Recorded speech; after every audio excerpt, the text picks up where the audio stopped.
On my 29th birthday, my parents walked into my apartment like guests who own the place. Dad wore that smug half-smile that always came before bad news. Mom clutched a folder of documents and an expression that screamed self-righteous victory. They didn't even say happy birthday. Instead, Dad placed the folder on my table and said, "Good news.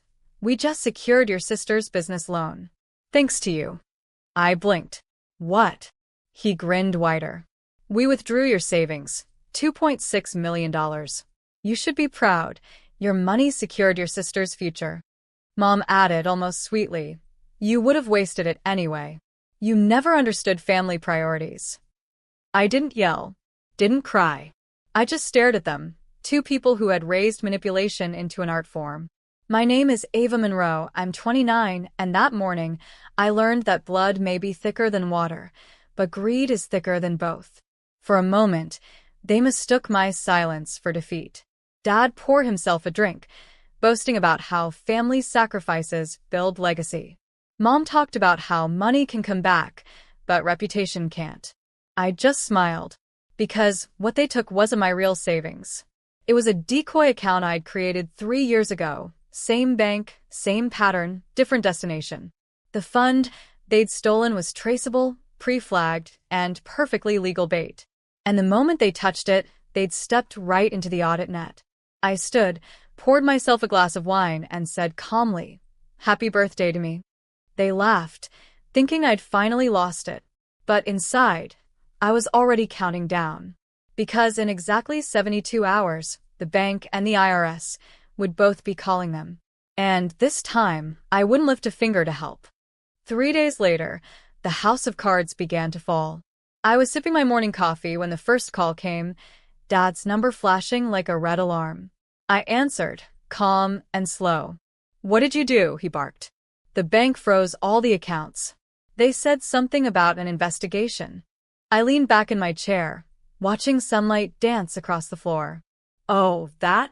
Yeah, I got an email too. Some kind of fraud alert, right?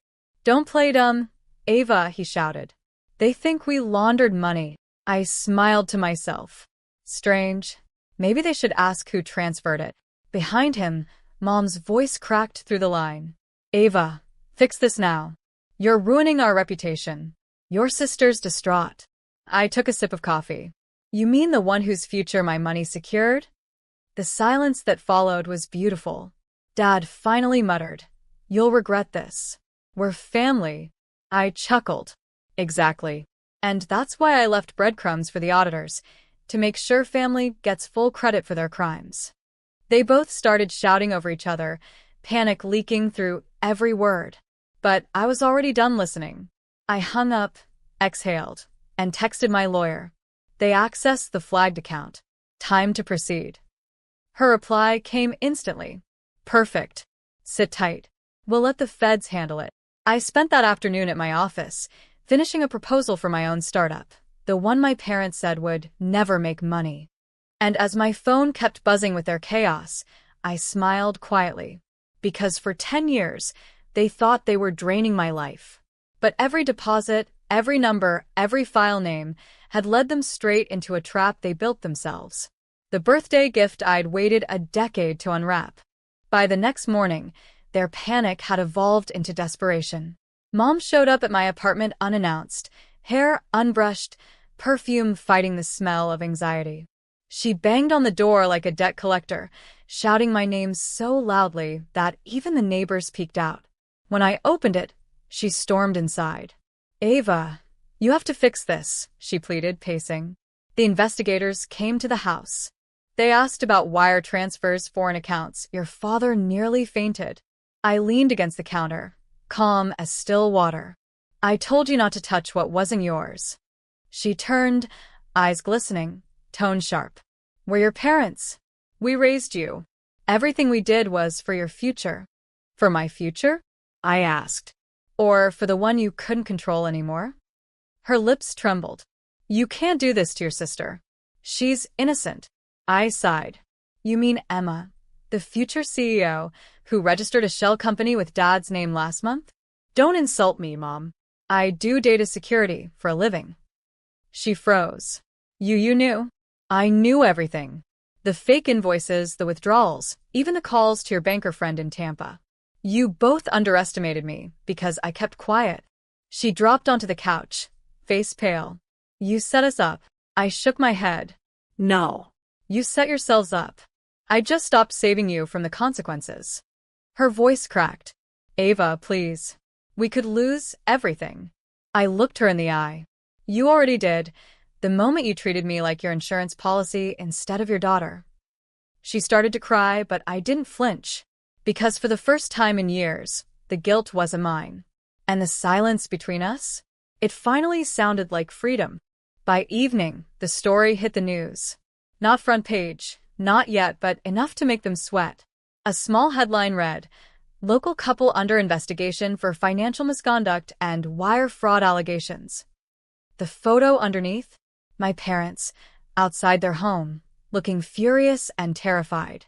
I watched the report from my apartment, eating Chinese takeout, feeling strangely calm. It wasn't satisfaction. It was release.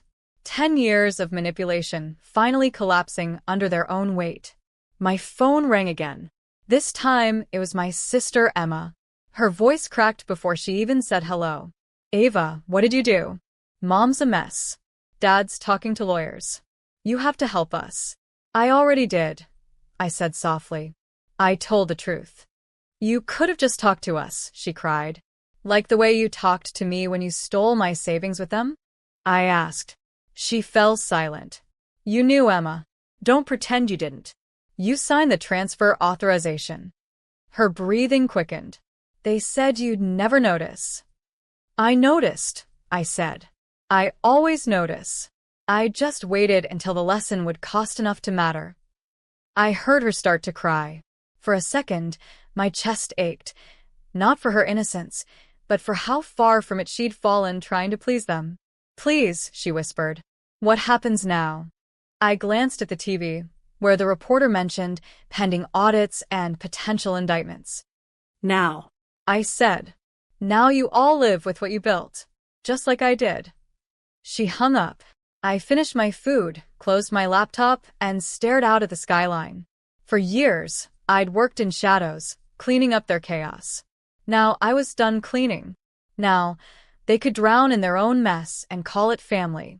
2 days later, Dad finally called from a blocked number. His voice was hoarse, as if he'd aged 10 years in one night. Ava, listen, we need to talk in private.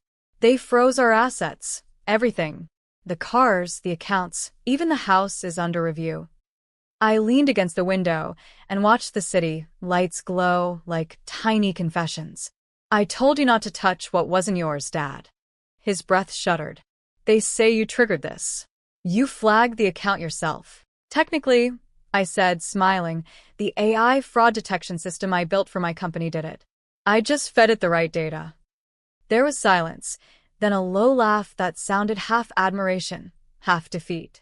You really set us up, didn't you? I didn't set you up, I replied softly. I set myself free. He hung up without another word.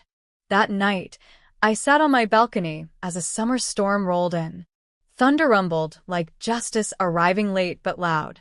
My phone buzzed again, this time a text from Emma. They lost everything. Mom blames you. Dad barely speaks. Are you happy now? I stared at the screen, then typed back. no. Just at peace. I deleted her number after sending it. When the storm finally broke, I felt it. Not guilt, not triumph, but clarity. The kind you only get after surviving people who call betrayal love. They once told me I was too quiet to make an impact. Now their silence echoed louder than any apology ever could. For the first time since I was a child, I didn't owe anyone an explanation. I just let the rain fall, washing away the last of their control, one drop at a time. A week later, the news broke bigger than before. Front page headline this time, Florida couple charged with tax fraud and asset misuse. Their names, their faces everywhere. The same people who once bragged about family pride were now being dissected by the media they used to impress. My coworker, Noah, slid the newspaper across my desk that morning. These the folks you mentioned once? Damn, Ava, looks like Karma didn't need your help. I just smiled faintly. Karma got my memo early. It was strange how normal life felt while theirs crumbled. I still made my morning coffee, logged into meetings, reviewed contracts for my company's next $3.2 million deal. The contrast was almost poetic. But that evening, an envelope arrived at my office, unmarked, no return address. Inside, a handwritten note in my father's tight cursive. You could have stopped this. You were supposed to be better than revenge. And beneath the note, a faded childhood photo of the three of us at a beach, Dad holding me on his shoulders, both of us laughing. For a moment, I couldn't breathe. Because he was right, I was supposed to be better. But they never left me the chance to be. I folded the photo gently, placed it back in the envelope, and whispered, "You taught me this." That night, I walked through the city, its neon lights reflecting off puddles like fragments of old memories. For the first time, I didn't feel haunted by them. I wasn't the daughter they broke anymore. I was the woman they built by accident, resilient, strategic, unstoppable. And as I crossed the bridge toward home, I realized something. I hadn't destroyed my family. I'd simply removed the rot, so I could finally grow. Months passed. Their trial became local gossip, and whispers of their fall spread like wildfire. Colleagues, old neighbors, even distant relatives who once worshipped them started reaching out to me, the daughter they dismissed as too emotional, too naive. Funny how success changes the definition of family. I stayed quiet through it all. No interviews. No statements. Just focus. My company grew faster than ever. 2 new contracts, a national award, and a growing team that respected me not because of where I came from, but because of what I'd built. But one afternoon, my assistant poked her head in. "There's someone waiting for you in the lobby. Says she's your sister." I froze. Emma.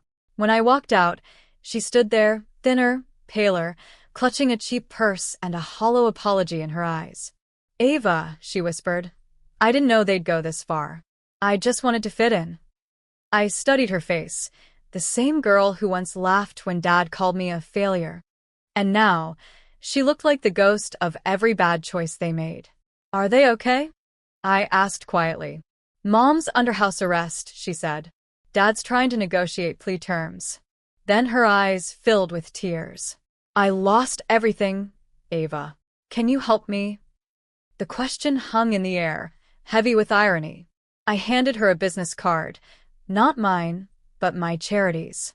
"This program helps women start over. No strings, no family names. Apply there." She looked at it, trembling. "You won't even talk to me?" I smiled softly. "I just did." And as I walked back to my office, I didn't look back. Some doors stay closed for peace, not punishment. A year later, the past no longer haunted me. It had simply faded. The trial ended with quiet sentences and louder lessons. My parents lost everything, but the world moved on, as it always does. So did I. On the anniversary of it all, I drove to the coast, the same beach from that photo Dad once sent. The air smelled of salt and forgiveness. I stood where I'd once sat on his shoulders, waves lapping at my feet. In my hand, I held that same picture, now sun-bleached and soft at the edges. "I forgive you," I whispered, though I knew they'd never hear it. Maybe forgiveness wasn't for them. Maybe it was for me. When I got back home, a package waited on my doorstep. No return address, again. Inside was a simple note in my sister's handwriting.